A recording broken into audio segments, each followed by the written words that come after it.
Suki's Kimono by Chieri Uegaki, illustrated by Stefan Joric.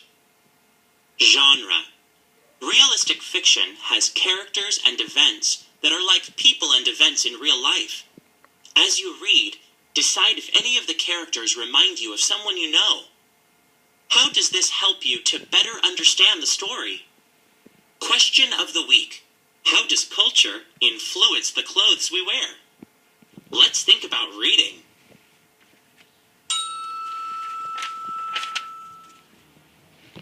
On the first day of school, Suki wanted to wear her kimono. Her sisters did not approve. "You can't wear that," said Mari. "People will think you're weird." "You can't wear that," said Yumi. "Everyone will laugh, and no one will play with you. You need something new, Suki. You need something cool." But Suki shook her head. She didn't care for new. She didn't care for cool. She wanted to wear her favorite thing, and her favorite thing was her kimono. Suki's Oba-chan had given her the kimono. The first time Suki wore it, her Oba-chan took her to a street festival where they slurped bowls of slippery, cold somen noodles and shared a cone of crunchy shaved ice topped with a sweet red bean sauce. Under strings of paper lanterns, Suki joined her Oba-chan in a circle dance. She followed her and copied her movements, trying to be as light and as graceful. She watched the other women and children who danced, especially those who were dressed in cotton kimonos like her.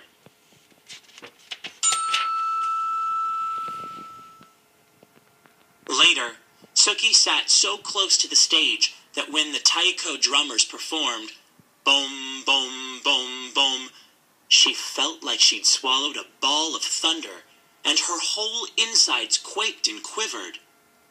Before they left the festival, Suki and her Oba-chan stopped at a souvenir stand.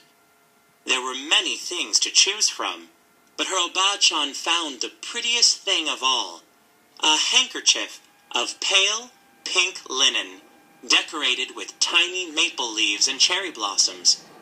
When she gave it to Suki, she said, "This will help you remember our day." Now it was time for school. Mother checked Suki's obi one last time and took a picture of Mari, Yumi, and Suki together by the front steps. Then, as she watched, the three sisters made their way down the block to their school. Mari and Yumi stayed several paces ahead of Suki and pretended they didn't know her. But Suki didn't mind.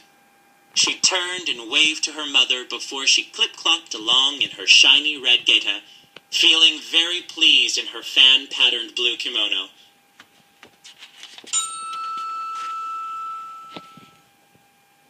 Once in a while, Suki would lift her arms and let the butterfly sleeves flutter in the breeze. It made her feel like she'd grown her own set of wings. When they reached the school, Mari and Yumi hurried across the yard to a group of their friends. Suki stopped and looked around. Some of the children turned and stared at her, and others giggled and pointed at her kimono. But Suki ignored them. She took a seat on a swing to wait for the bell. A girl dressed in overalls, just like a pair Suki had at home, sat on the swing beside her. "Hi, Suki," said the girl. "Hi, Penny," said Suki. "How come you're dressed so funny?" Penny asked. "Where did you get those shoes?" Suki lifted her feet off the sand and wiggled her toes. "I'm not dressed funny," she said. "My grandma gave me these shoes." Suki started pumping her legs. After a moment, Penny did the same, and soon they were both swinging as fast and as high as they could. Swoosh, swoosh, up and up.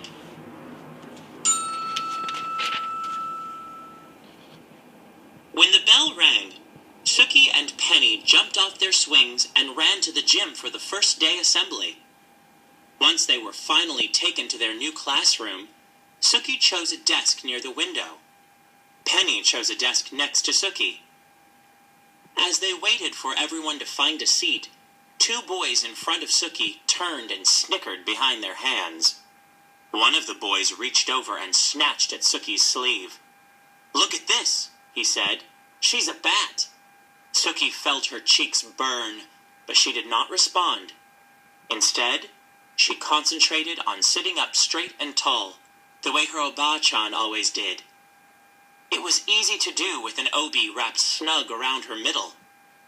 Her obi was golden yellow, and in its folds, Suki had tucked away her pale pink handkerchief. "Welcome to the first grade," said the teacher. "My name is Mrs. Paggio." She smiled. "Let's introduce ourselves and tell everyone what we did this summer." When it was her turn to speak, Suki stood up and told the teacher her name. "Hello, Suki," said Mrs. Paggio. "What did you do this summer?" "My grandma visited us," she said, straightening her sleeves. "She brought me my kimono and my gaita." Suki raised her foot to show the teacher her wooden clog.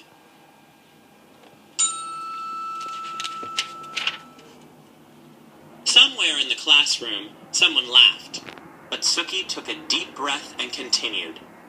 "The best thing was that she took me to a festival, and there were dancing girls dressed like me, and they danced like this." She took a few steps and swayed her arms sideways.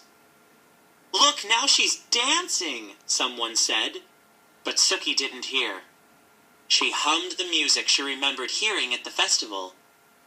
She remembered how it felt to dance barefoot in the open air on fresh-cut grass that tickled her toes. She tried to picture the other dancers, how they moved forward in the circle with the rhythm of the music, how they stamped their feet, first right, then left, swung their arms, first up, then down, how they stepped back and back and back, then clapped. When Suki couldn't remember the next step, she made it up just to keep dancing. 1, 2, 1, 2, 1, 2, stop. When she finished, the room seemed very quiet. Everyone was watching her. Suki sat down, wondering if she was in trouble.